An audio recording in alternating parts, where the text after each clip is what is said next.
Hello, and welcome back to English Sound Building with me, Tamsin, from English Brick by Brick. This is an advanced pronunciation podcast where you do the work to build muscle memory, and master new sounds. Always remember that successful communication is possible in any one of the thousands of global English accents. This podcast is for those of you who enjoy playing with sound. We're here to have fun. If you'd find it useful to read as you listen, you can now find a free script for this podcast on my Patreon page. That's www.patreon.com/EnglishBrickByBrick. The link's in the episode notes, as well as a free video bonus. Just scroll down on the main page. Today, we're focusing on the consonant sounds t and d. I've chosen this one because the contrast between the voiceless t and voiced d can be interesting, especially in clusters with other consonants or in certain positions in words.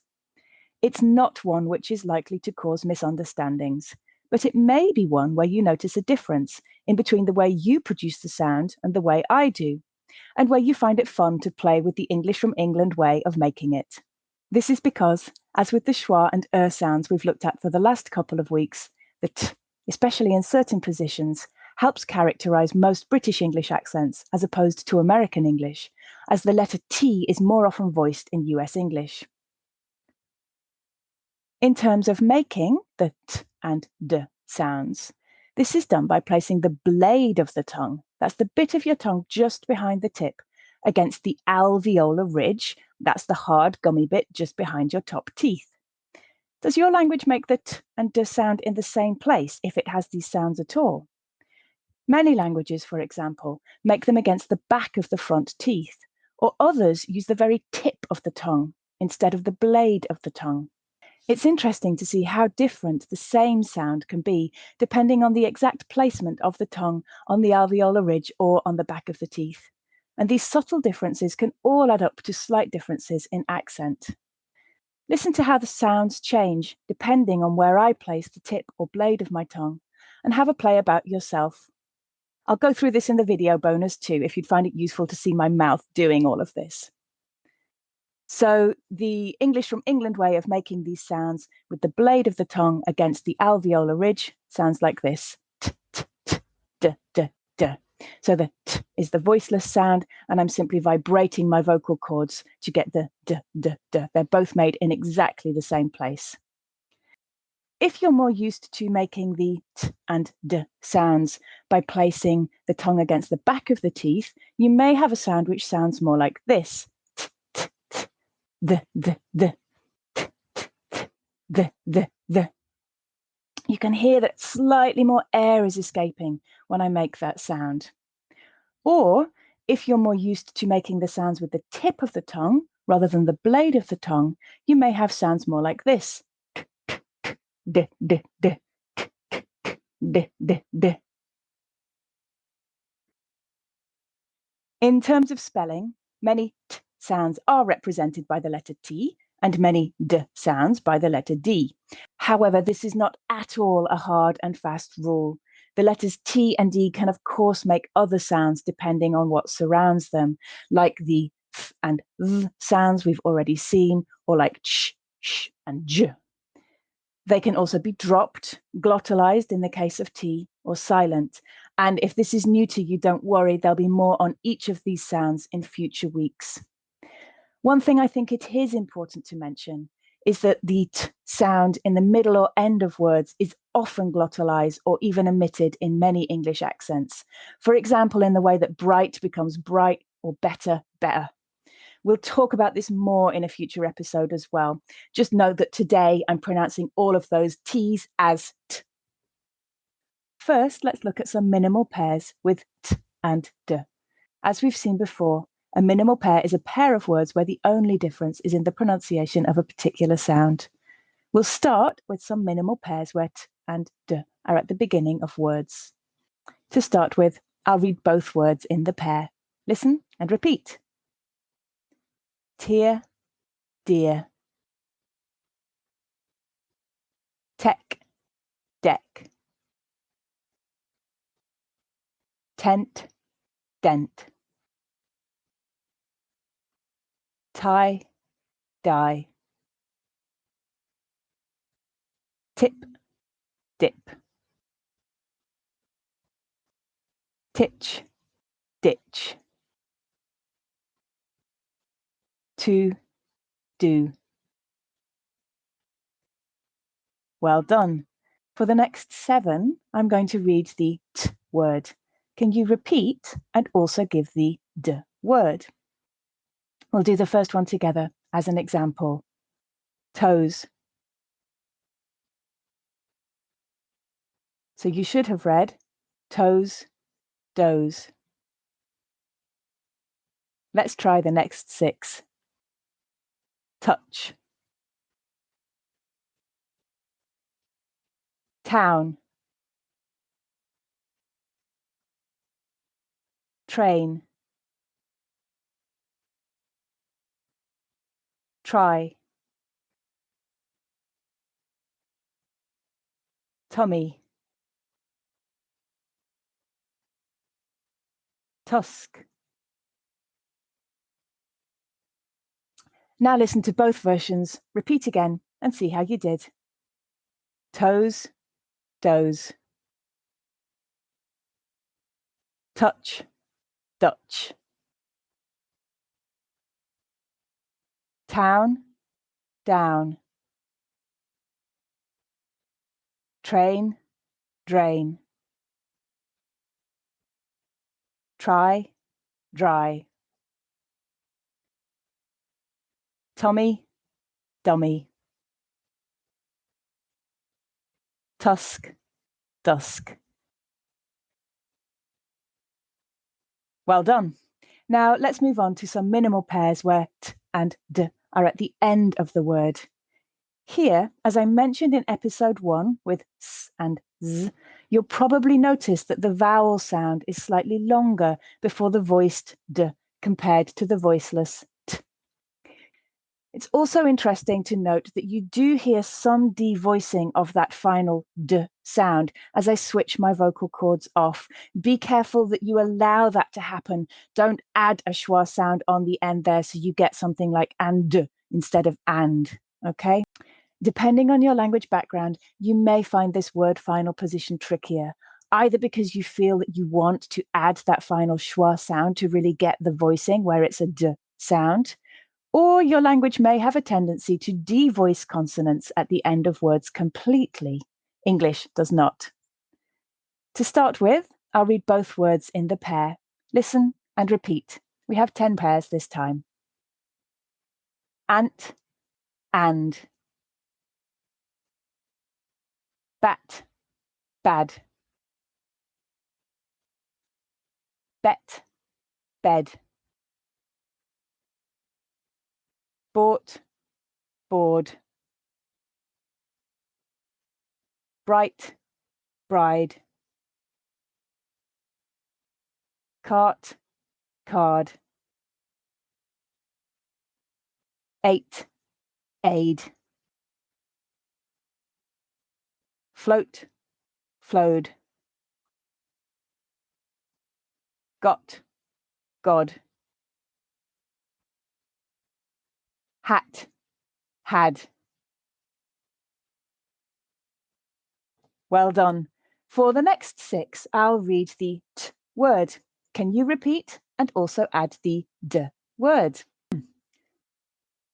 Heart, height, kit, mat, plate, scent. Well done. Now listen to and repeat both forms and see how you did. Heart, hard. Height, hide. Kit, kid. Mat, mad. Plate, played. Scent, send. Okay, for the final 6, I'll read the D word. Can you repeat and give the voiceless T equivalent?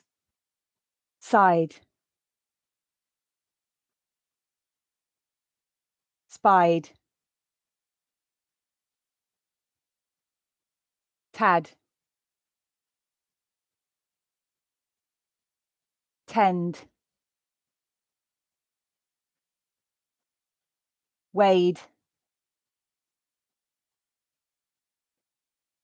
ride.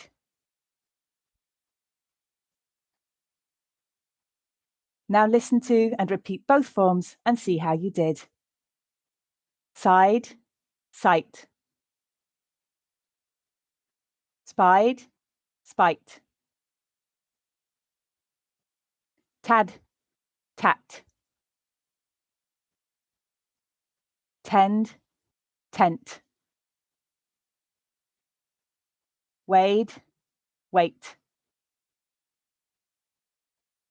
ride, right.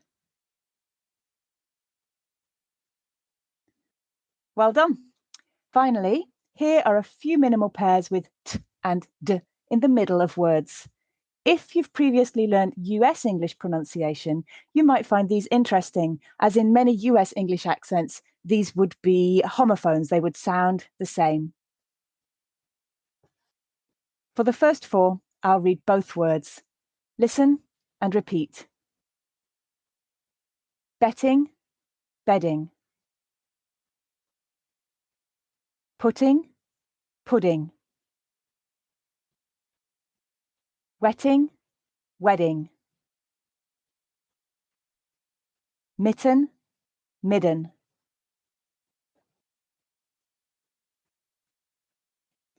For the next 4, I will read the t word. Can you give the d word as well? Patting, written, sighting, biting.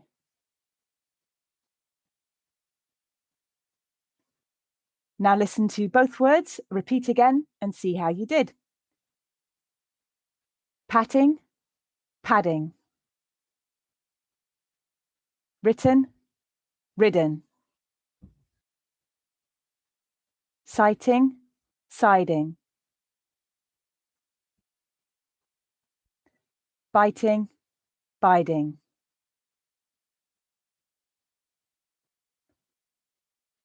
And for the last 4, I will read the d word. Can you repeat and give the t word as well? Coding, kidding, wider, raided. And listen to both words, repeat both, and see how you did. Coding, coating. Kidding, kitting. Wider, whiter. Raided, rated.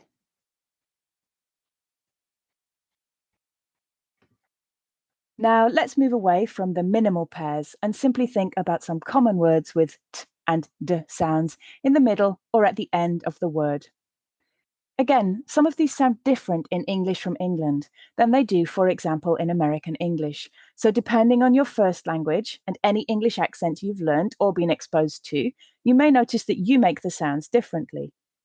As you listen, focus. Do you hear the t sound or the d sound? Would you naturally say the t or d sound in that location? Are there any sound combinations you find tricky?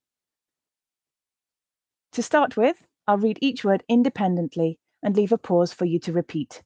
We've warmed up by now, though, so I'll move quite quickly. Added, activity, after, around, article, autumn, beautiful, bedroom, birthday, body, bottle, building, capital, center, children, city, customer, daughter, dirty, excited, extra, fantastic, find, friendly, garden, guitar, holiday, hospital, 100, letter, meeting, modern, negative, order, radio, salad, scientist, sister, somebody, sometimes, star, today, under, until, visitor, water, window, yesterday. Well done. Now let's read them again in groups of 4. This will challenge your muscles more and build strength. Added, activity, after, around.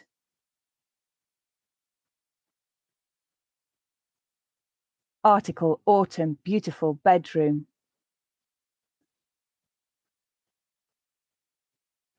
Birthday, body, bottle, building.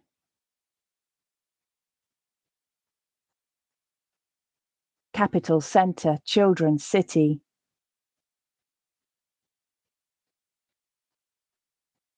Customer, daughter, dirty, excited.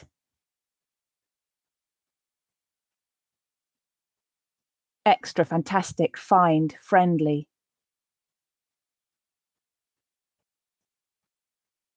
Garden, guitar, holiday, hospital.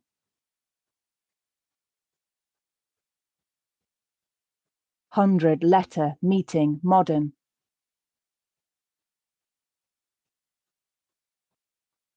Negative, order, radio, salad.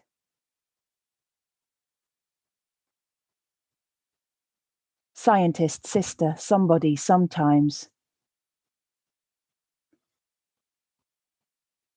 Star, today, under, until.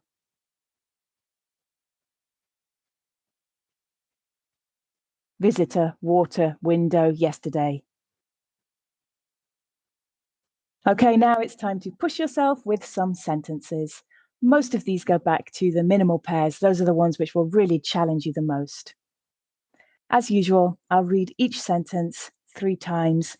The first time, I'll read it quite slow so that you can catch the words. The second time, I'll read it at a more natural pace. And remember that you may notice some changes to the sounds here due to connected speech, which we'll talk about in future episodes.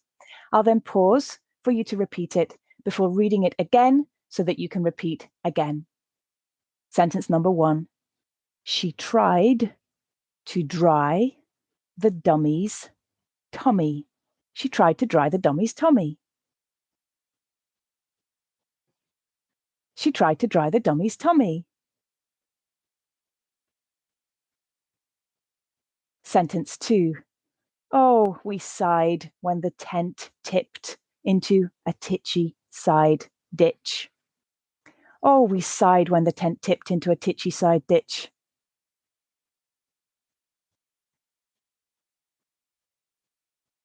Oh, we sighed when the tent tipped into a titchy side ditch.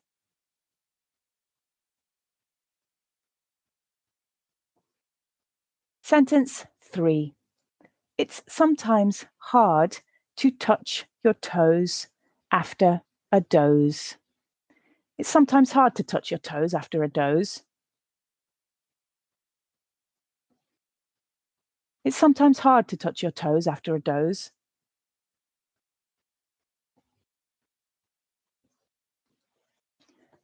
Sentence 4.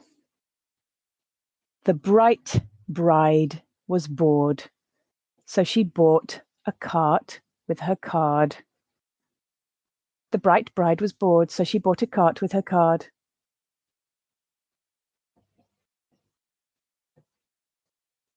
The bright bride was bored, so she bought a cart with her card.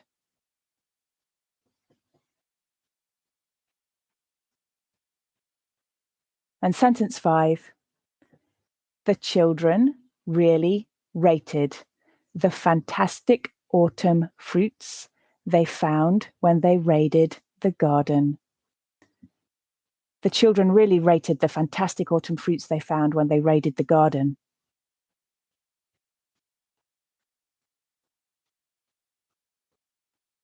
The children really rated the fantastic autumn fruits they found when they raided the garden.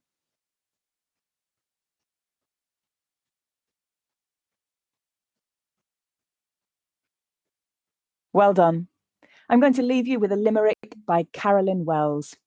Limericks are silly poems with a particular rhythm. They're such a fantastic way to practice your English pronunciation because they really force you to follow this rhythm as you read, which helps many of the more advanced pronunciation features come through. We'll talk about them more in the future.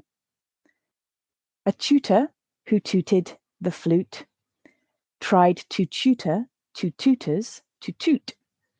Said the two to the tutor, "Is it tougher to toot or to tutor two tutors to toot?" A tutor who tooted the flute tried to tutor two tutors to toot. Said the two to the tutor, "Is it tougher to toot or to tutor two tutors to toot?"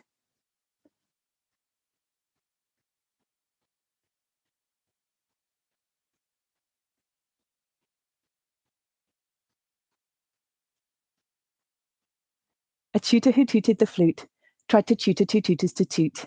Said the two to the tutor, "Is it tougher to toot or to tutor two tutors to toot?"